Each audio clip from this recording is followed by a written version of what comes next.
আপনাদের এই জেলায় আত্মহত্যা প্রবণ জেলা আমি যা দেখলাম।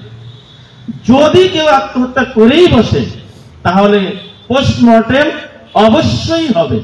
আপনারা এ ব্যাপারে কেউ সুপারিশ করবেন না। বিনীতভাবে আমি অনুরোধ করে গেলাম, এই অনুরোধ আমরা কেউ রাখবো না।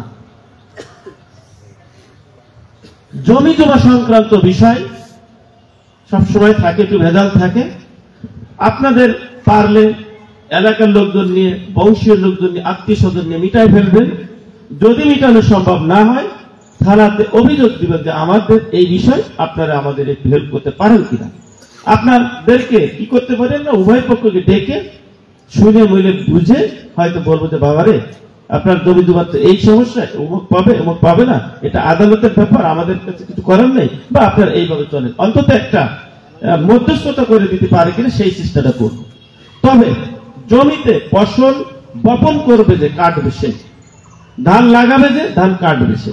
আপনি যদি জমির প্রকৃত অন্য আরেকজন কেউ হন তাহলে মালিকেরা ঠিক করে, আদালত হোক বা সমাজের যেভাবে হোক, আপনি ঠিক করে পরবর্তীতে আপনি মালিকানায় যাবেন, আপনি বপন করবেন, আপনি রোপণ করবেন, আপনি কাটবেন আপনার জমি। আপনি নিজেই আইন হাতে তুলে নেবেন না। এখানে কিন্তু আমি মনে করতেছি টোটাল বিরাল উপজেলা যত মানুষ আছে সব মানুষ এখানে উপস্থিত আছে। আপনাদের মাধ্যমে এই মেসেজটা দিতে চাই। আমাদের ইমাম সাহেব এবং দুইজন ওই যে অন্য ধর্মাবলম্বী যারা বলেছেন আপনাদের সমাজে এই সময় যে যে অপরাধ হয় সেই অপরাধগুলো কিন্তু ওনাদের কোরআন তেলাওয়াত এবং তাদের ধর্মীয় যে কি বলে যে পাঠ করলেন, এই পাঠের মাধ্যমেই কিন্তু প্রকাশিত হয়ে গেছে, বোঝা গেছে। ঠিক আছে, হুজুর কি বলেছেন? মাদক খাওয়া যাবে না, মাদক খাওয়া হারাম। আরেকজন ভাই বলেছে যে আল্লাহর ভয়ে মাদক খাওয়া ছাড়ে না, সে কি মানুষের ভয়? মানুষ ভয় পায় তিনজনকে, তিনটে জিনিসকে বা তিনটে প্রেক্ষাপটে মানুষ ভয় পায়। এক হচ্ছে ধর্মীয় বিশ্বাস থেকে, যার যে ধর্ম, প্রত্যেক ধর্মেই অপরাধকে অপরাধী বলা হয়েছে। সেটা তাকে, সেটা যদি সে ভয় পায়, সেটা যদি সে মেনে চলে তাহলে সে অপরাধ থেকে বিরত থাকতে পারে। আরেকটা হচ্ছে অপরাধ করে সমাজ ভালো চোখে দেখে না, সমাজকে ভয় পায়। আরেকটা হচ্ছে আইন। তাহলে দুইটা কাজ কিন্তু তার নিজের, অপরাধী যে তার কিন্তু দুইটা কাজ, দুইটা ভয় কিন্তু তার দুটো সামনে আছে। একটা ধর্মীয় বিশ্বাস, ধর্মীয় ভয়, আর একটা সমাজের ভয়। সেই দুটো ভয় ওভারটেক করে যখন সে অপরাধ করবে, সেই অপরাধ যদি গোপনে করে ফেলতে পারে তাহলে তো পারলই, পুলিশ আর ধরতে পারলো। কখন পুলিশ ধরে? যখন সে ধরা পড়ে, তাই না? তাহলে পুলিশ আসছে তৃতীয় স্তরে এবং ধরা পড়ার পরে। তাহলে একজন ব্যক্তি কিন্তু দুটো ভয়কে ওভারটেক করে এসে অপরাধ করতেছে।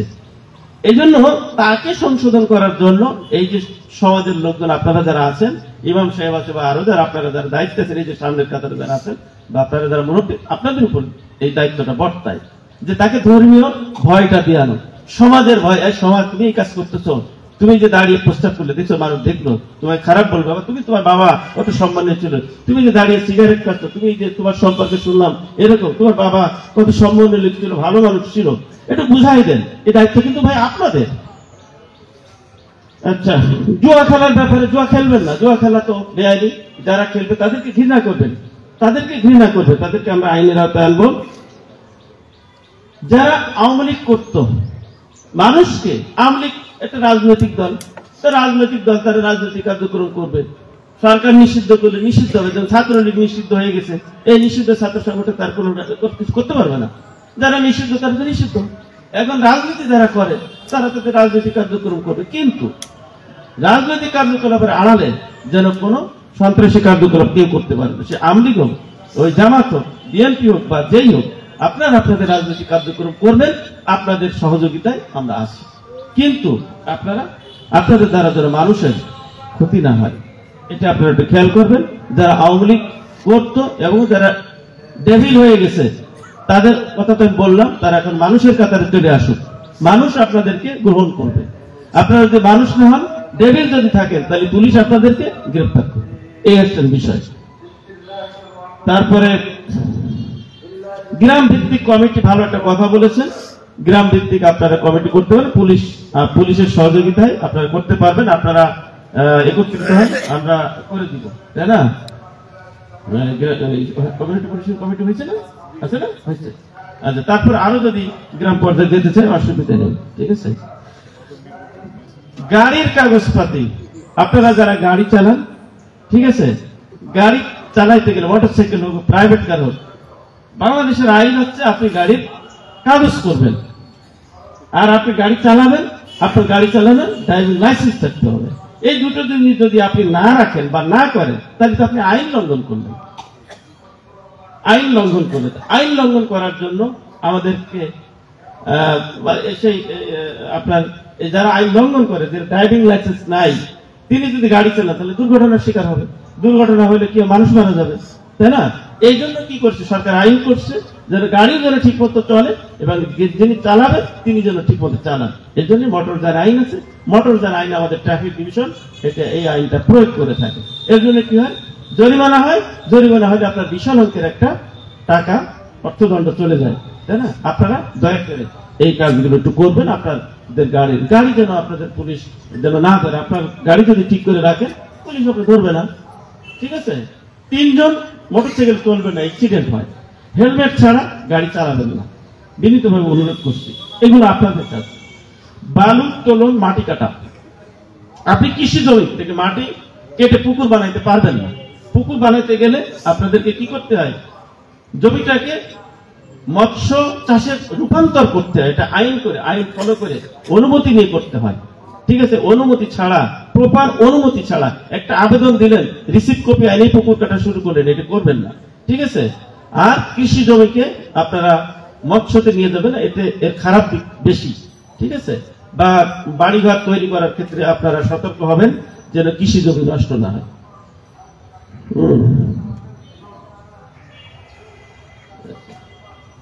আপনারা নিজেরা অতি উৎসাহী হয়ে কোন আসামিকে ধরবেন না, ঠিক আছে। আওয়ামী লীগের কোন একটা লোক আপনি নিজে ধরবেন না, ঠিক আছে। এই রিস্ক আপনি নিয়েন না, ঠিক আছে। সময় কখন একরকম যায় না। আপনি কাউকে ধরলেন, এখন তার পরবর্তী প্রজন্ম আপনাকে কিন্তু মনে রাখবে যে এই লোকটা আমার বাবাকে ধরে পুলিশে দিয়েছিল। ওর বংশে যত মানুষ আসবে সমস্ত মানুষ কাছে আপনি শত্রু হয়ে থাকবেন। কোনো না কোনো দিন আপনাকে সুযোগ পেলে সে আঘাত করতে চেষ্টা করবে, ঠিক আছে।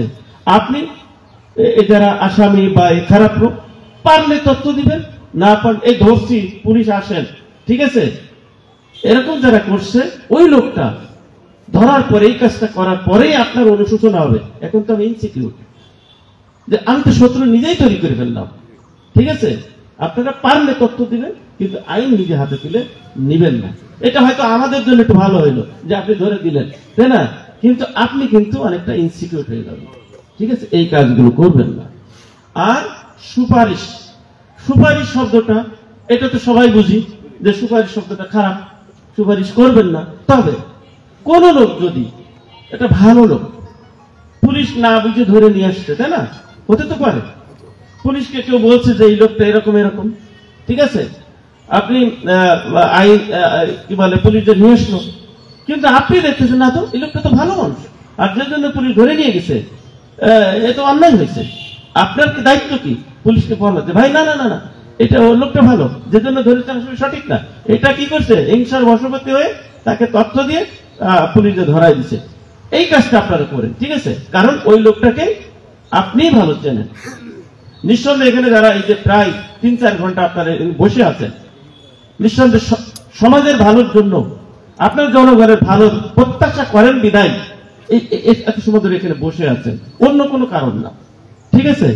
আমাদের এখানে ছাত্র ভাইরা আছে, ছাত্র ভাইদেরকে বলবো যে ছাত্র মানে কি, পড়ালেখা করতে হবে, পড়ালেখায় ফিরে যেতে হবে, পড়ালেখা ভালো করতে হবে, পড়ালেখা শিখে ভালো রেজাল্ট করে ভালোভাবে সমাজে প্রতিষ্ঠিত হইতে হবে, এই সমাজে নেতৃত্ব দিতে হবে, এই দেশকে এগিয়ে নিয়ে যেতে হবে। এখানে একজন ভাই বলছেন তার বয়স 31 বছর। আরে ভাই আপনি 16 বছর তো ফ্যাসিস্টের আন্ডারেই ছিলেন, আপনি এই 16 বছরের কি শিখছেন, ভালো কিছু তো শেখেন নাই। আপনার 16 বছর বাদ দিলে থাকে 15 বছর, তো 15 বছরে তো আপনি একজন কিশোর, তো কিশোরের থেকেই আপনি দেখতেছেন হাসিনা সরকার, কিশোরের থেকেই আপনি দেখতেছেন ফ্যাসিবাদ, তা আপনি তো ভালো কিছু তো জানার কথা না, এটাই স্বাভাবিক। আমার মতো এখানে যতজন আছে, হ্যাঁ আপনারা অনেকেই বঞ্চিত, অনেকে জেল কেটেছেন, বাট আমি জেল কাটি নাই, কিন্তু 7 বার আমাকে প্রমোশন দেয় নাই হাসিনা সরকার। 7 বার আমি সুপার চিটেড।